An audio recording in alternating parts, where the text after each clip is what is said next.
Hi students, in today's video we are going to talk about one of the most difficult and challenging topics that most students struggle with, and that is stress.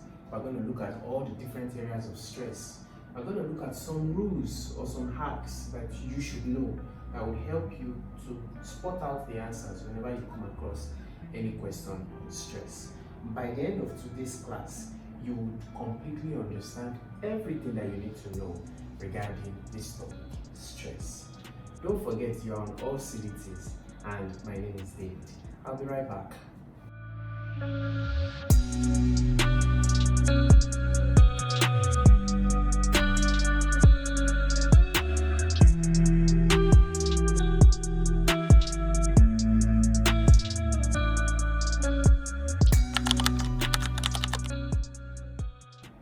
Welcome back. Now, if you are joining us for the first time and you are yet to be subscribed to the channel, I don't know what you are waiting for. On this channel, we cover all the subjects that you would require to pass and excel in your whatever level, academic level you are in. We also cover past questions and likely questions for over 50 exams, including JAMB, WAEC, Common Entrance, SAT, IGCSE, GACAO, and World Top exams. Are you ready to delve into what we have for you today? Let's begin. Now, stress in English language. In spoken English, all sounds and words are not spoken with equal force. Yes, we have intonations, we have some words are spoken longer, some words are spoken shorter, some words are spoken with higher pitch. We don't say all words the same or like ways. Some sounds are louder, like I just explained. Some sounds are louder, some are longer, some are clearer, yeah? While others are softer and quicker.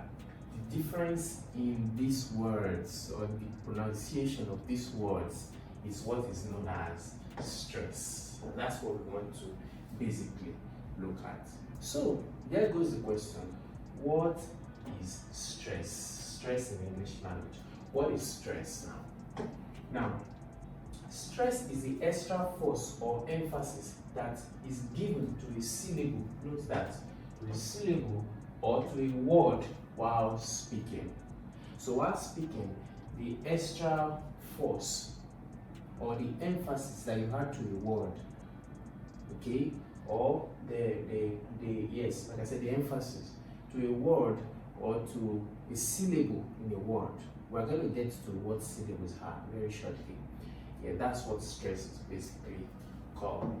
Now, a stressed syllable, like I said, could be longer, louder, spoken with more energy, or clearer in vowel sound.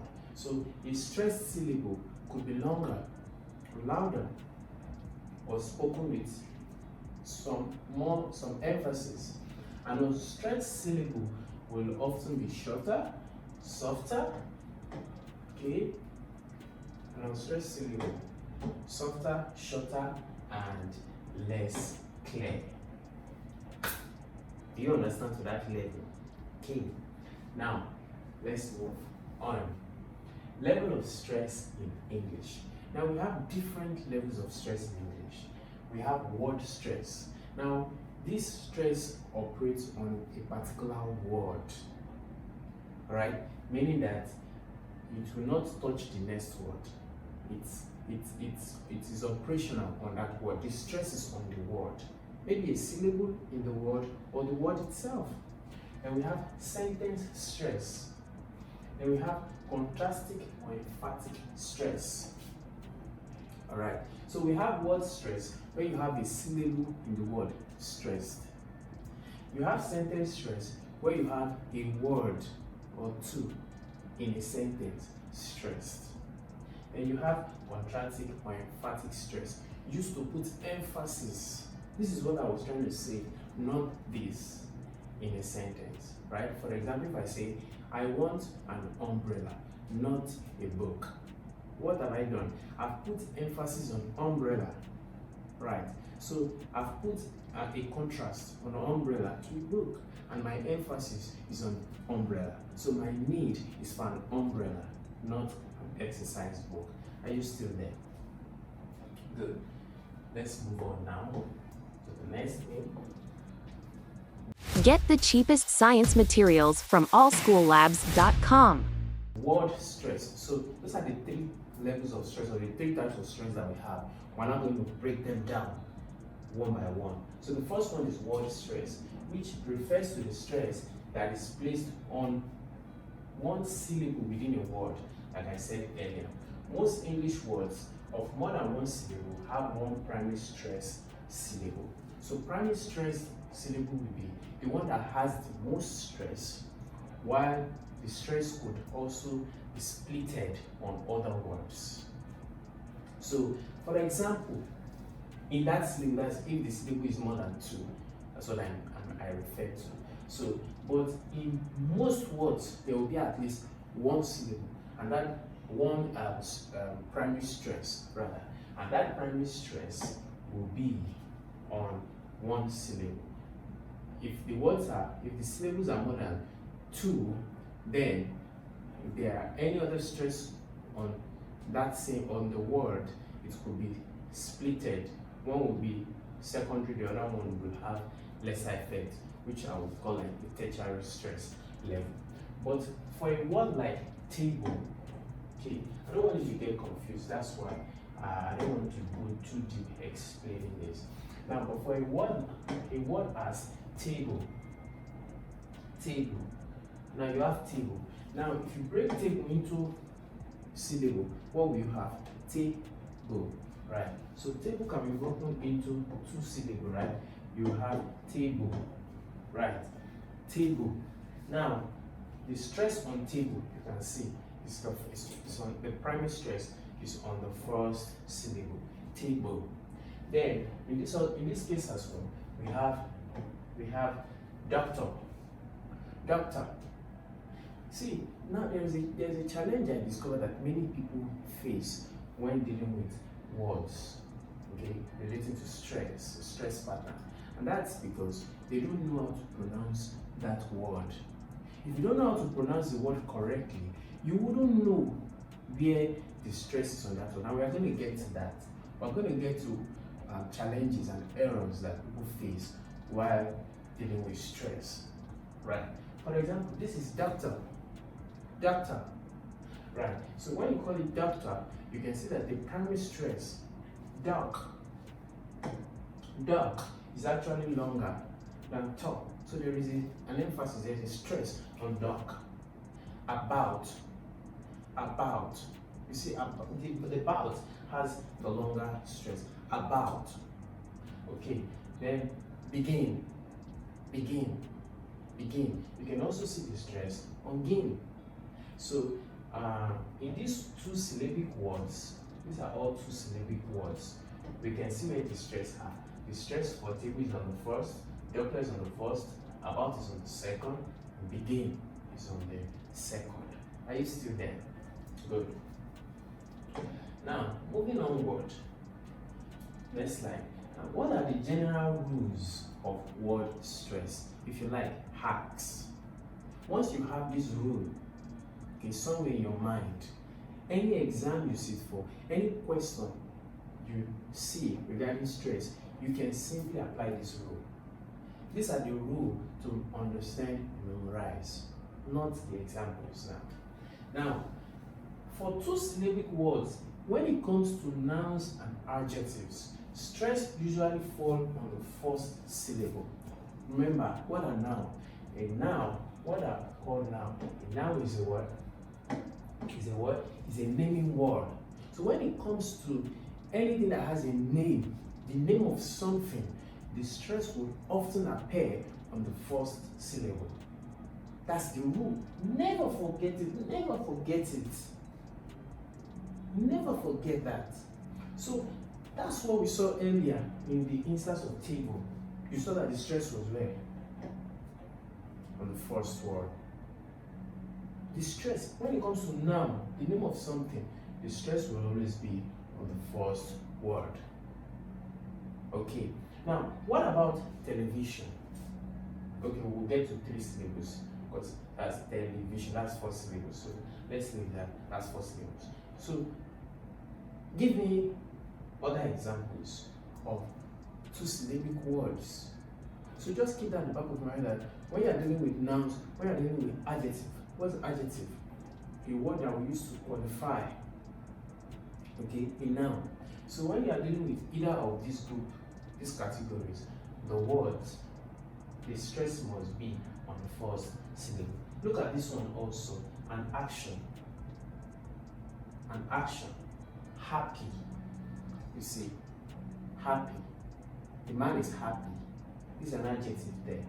Where is the stress? In the first. Then you have present. Now, you can see that in brackets we have noun, so that you don't make mistake, because you could also have present as a verb. You can have this word as a noun or as a word as a verb. Now, present, good. Present is the noun. This is my present. That's my gift. Okay? Now, you now have present. Present is the verb. You see the difference now? Same word, same spelling, but there is the noun, there is a verb. Present. I brought you my present. That's the name of something. It's noun. But now when you say present yourself, that means show yourself. Come here. That's a word. That's a verb. So when you are asked in the examination hall that you see the word, then they put in brackets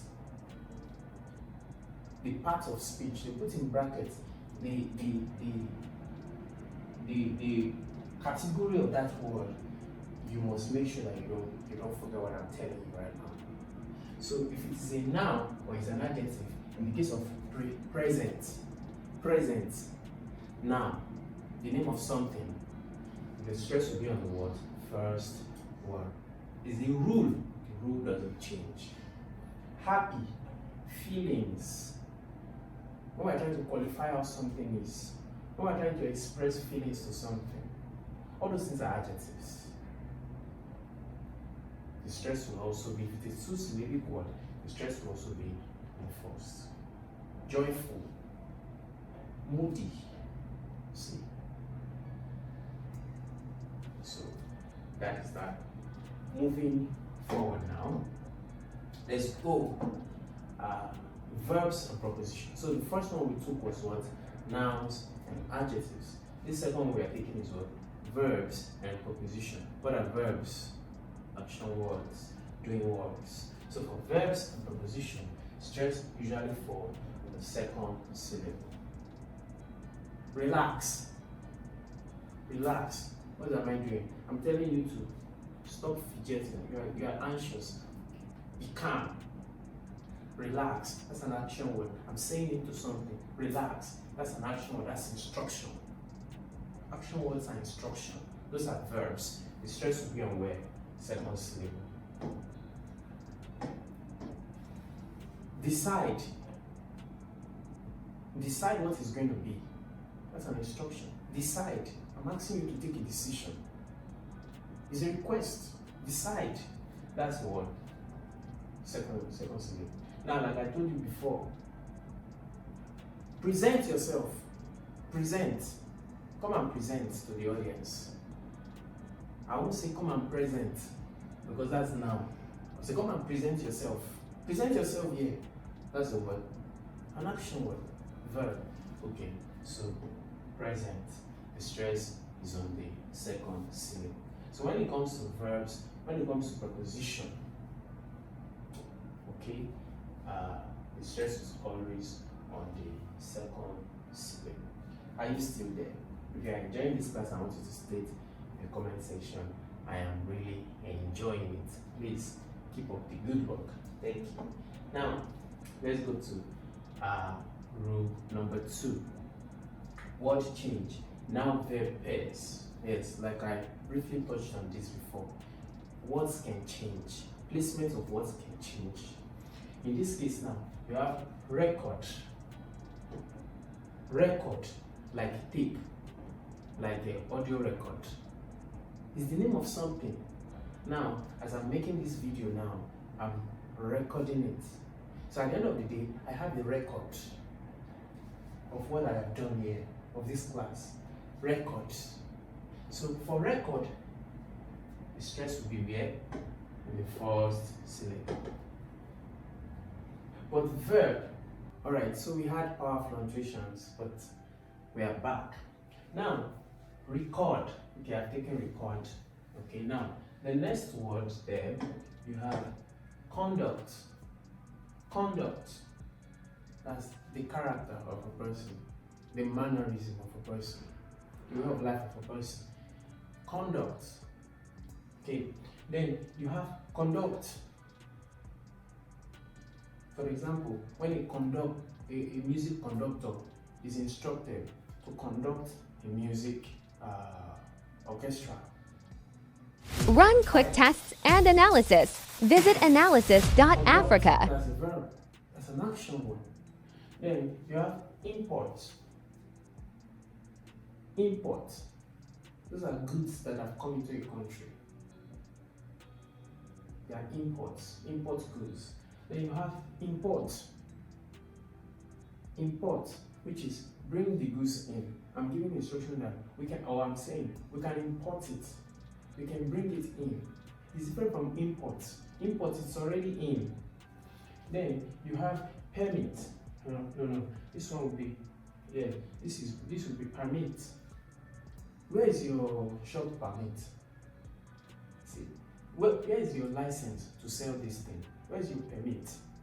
Then I have permit. Permit me. Like when at an embassy sang this song. Permit me to cry out Tiba. See, permit me. Excuse me. Allow me. So that's different. Permit. Do you see that now? So words will often change, and when the use of words change, the stress on the syllable in that word will also shift, especially when it's between nouns to verbs, okay, or adjectives to prepositions. Do you understand that dynamic now? Good. Next slide. Now we have compound words. What are compound words? Compound words are words that you have two whole words together. For example, you have blackboard. Blackboard. Now, black can stand on its own.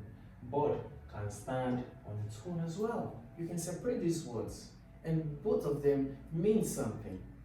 So now, when you have blackboard, two words that comes together, whole words that come together, the stress will be on the first. That is the rule on compound words. So when you come about compound words, words that come together, look at another one: postman, postman, postman. Then you have football, volleyball, and all kinds of words that two words come together to make another word. Those are compound words. The stress will always be on the first word. Okay? Yeah, good. Now, let's move on. We have compound adjectives. Compound adjectives. Adjectives again are words that are used to qualify. Okay? A noun, a pronoun, qualify words, other words. So, for example now, adjective will deal with feelings, action, reaction. Yeah, those are what adjective tries to address or seek to address. For example, you have bad-tempered. Bad-tempered. Okay, now this is a compound adjective. Bad can stand on its own. Tempered can stand on its own. So you have old-fashioned. So where will the stress be? On the second word. On the second word. This is one word and that's another. This is one word on the left. This is another. So the stress will always be on the second word. Good. Then you have compound verb. Again, two words or two verbs. Okay, or no, two words that come together to form a Get the verb. cheapest science materials from allschoollabs.com. On the second words. These are the rules. So you can write out these rules and get them to memory, commit them to memory. Now you have understand, overflow.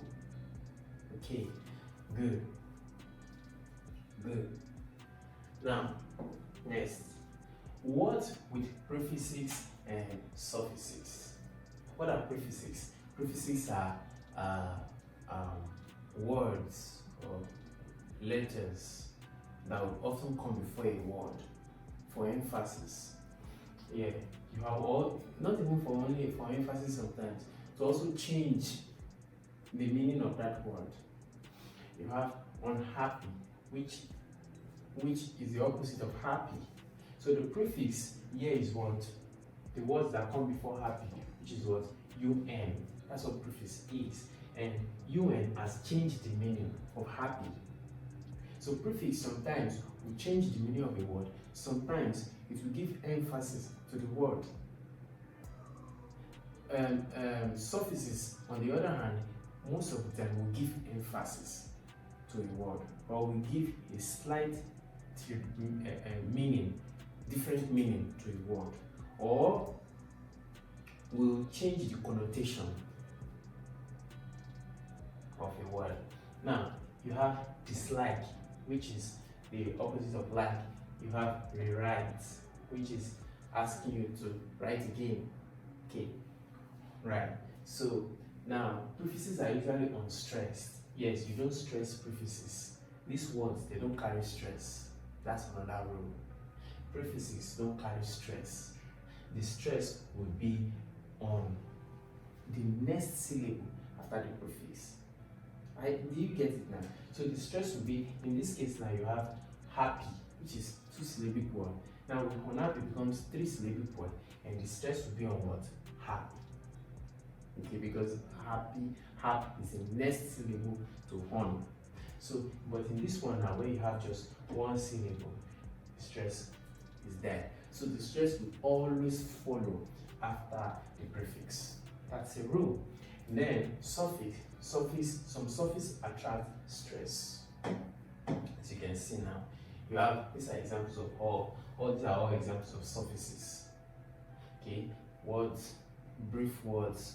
There are many types. There is FUL, it's an example of a suffix. FUL, full, IT, it's an example. Meant is another example. Commandment, okay. Joyful, shone, it, these are all suffixes. Now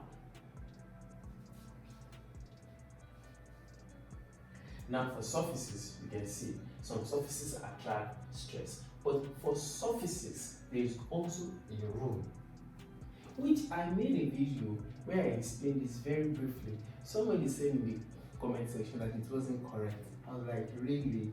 This is when I've been doing suffixes and prefixes. It wasn't correct. Now suffixes will often, now look at this word now for an example. Education. If your ears are attuned, if you have attuned your ears over time to the right pronunciation of words, you will be able to pick that the stress, even without knowing these rules, you should be able to pick that the stress is on the third syllable. You have education.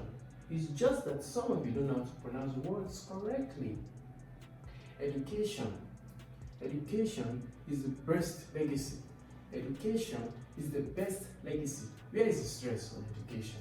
It's on K, which looks like car here.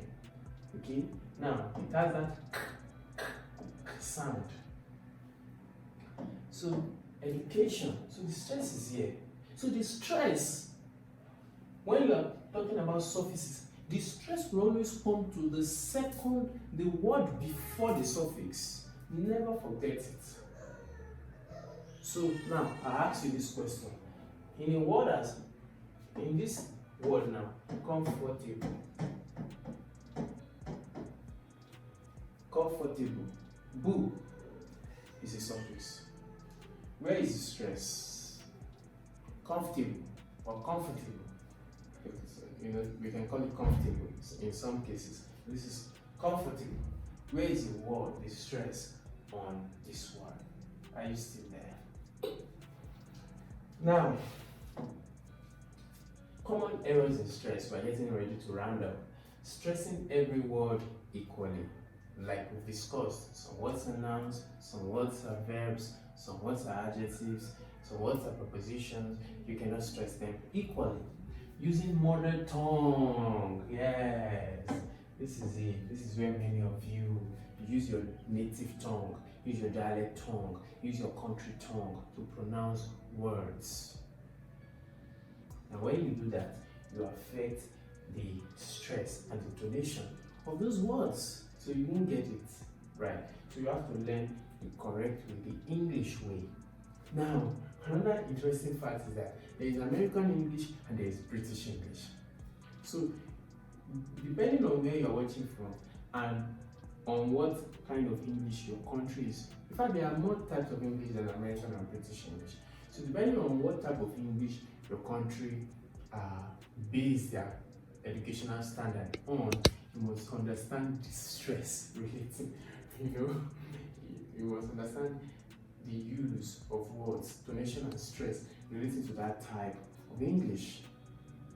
For example, in Nigeria, we use the UK type of English. We don't use the American type of English. So the stress on some words will not be the same. See? Good. Ignoring noun-verb, like I've showed you now. I've showed you that words can stress on words or syllables can shift depending on the noun-verb changes. Right. Now, importance of stress in communication.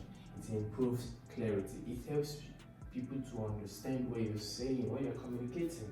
It helps listening comprehension. It makes speech fluent and natural.